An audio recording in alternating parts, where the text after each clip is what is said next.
अगर आपके दोस्तों की भी हैं ऐसी आदत तो हो जाएं सावधान, ऐसे दोस्तों से बच के रहना चाहिए। हेलो दोस्तों, स्वागत है आपका आपके अपने YouTube channel HP story and jokes में। आज फिर लेकर आए हम आपके लिए एक और मज़ेदार कहानी। तो आज की कहानी शुरू करते हैं। ये कहानी एक गरीब ब्राह्मण की है। एक रात वह एक सपना देखता है जिसमें वह अपने एक मित्र से 100 रुपये उधार लेता है। इस सपने के बारे में जब उसके उस मित्र को पता चलता है तो वह उसे रुपये लौटाने के लिए परेशान करता है। दोनों का विवाद बादशाह अकबर के पास पहुंचता है और वे उसका निपटारा करने की जिम्मेदारी बीरबल के कंधों पर डाल देते हैं। बीरबल कैसे ब्राह्मण को न्याय दिलवाता है, यही इस कहानी में बताया गया है। एक रात एक ब्राह्मण ने सपने में देखा कि उसे उसके मित्र ने 100 रुपये उधार दिए हैं। प्रातः नींद खुलने पर वह उस सपने के बारे में सोचने लगा। वह सोचने लगा कि इस सपने का अच्छा या बुरा फल होगा।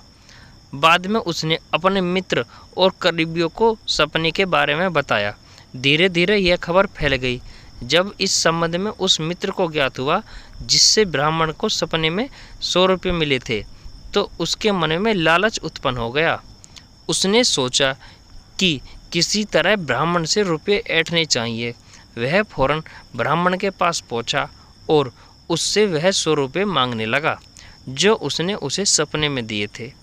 पहले तो ब्राह्मण को लगा कि उसका मित्र उससे हंसी ठिठोली कर रहा है, किंतु जब वह बार बार गंभीरतापूर्वक अपने पैसे मांगने लगा तो ब्राह्मण बोला, मित्र, वो तो रुपये मैंने तुमसे सपने में लिए थे, यथार्थ में नहीं। चाहे कहीं भी लिए हो, सच ये है कि तुमने आवश्यकता पड़ने पर मुझसे रुपये लिए थे। अब मुझे आवश्यकता है, इसलिए तुम मुझे वो रुपये वापस कर दो। मित्र क्रोधित होकर बोला। ब्राह्मण बेचारा दिन भर परिश्रम करके किसी तरह अपना गुजारा चला रहा था। उसके पास फूटी कोड़ी भी नहीं थी। अब वह कहाँ से 100 रुपये देता। उसने मना किया तो दगाबाज मित्र हाथापाई पर उतर आया। बेचारा ब्राह्मण दिन भर परिश्रम करके किसी तरह अपना गुजारा चलाता था। उसके पास फूटी कोड़ी भी नहीं थी। अब वह 100 रुपये कहाँ से देता। उसने मना किया तो दगाबाज मित्र हाथापाई पर उतर आया। ब्राह्मण क्या करता, रुपये देना उसकी सामर्थ्य से बाहर थे, तो वह भी डटकर खड़ा हो गया।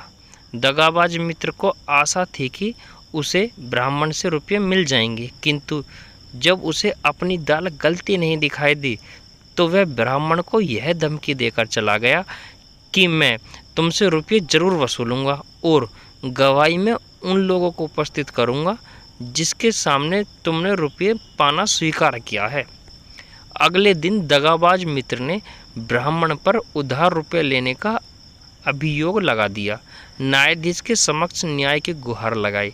न्यायाधीश ने दोनों पक्षों की बात सुनी, किंतु कोई निर्णय न ले सके। सोच विचार कर न्यायाधीश ने यह मामला बादशाह अकबर के पास भिजवा दिया। अकबर ने मामले पर अच्छी तरह गौर किया, यह जानते हुए भी कि मित्र सरासर दगाबाजी कर रहा है। अकबर को मामले के निपटाने की कोई तरकीब न सूझी। आखिरकार उन्होंने बीरबल को बुलाया, उसे सब मामला समझाया और बेचारे ब्राह्मण को उसका दगाबाज मित्र ठगना चाहता है यह बताया। इसका न्याय ऐसा होना चाहिए कि दूध का दूध और पानी का पानी हो जाए। अकबर का आदेश पाकर बीरबल ने यह मामला अपने हाथ में ले लिया। मामला सुलझाने के लिए उसने एक बड़ा सा दर्पण मंगवाया। उसके बाद उसने दर्पण को इस तरह रखवाया कि उसमें रुपये की छाया दिखाई पड़े।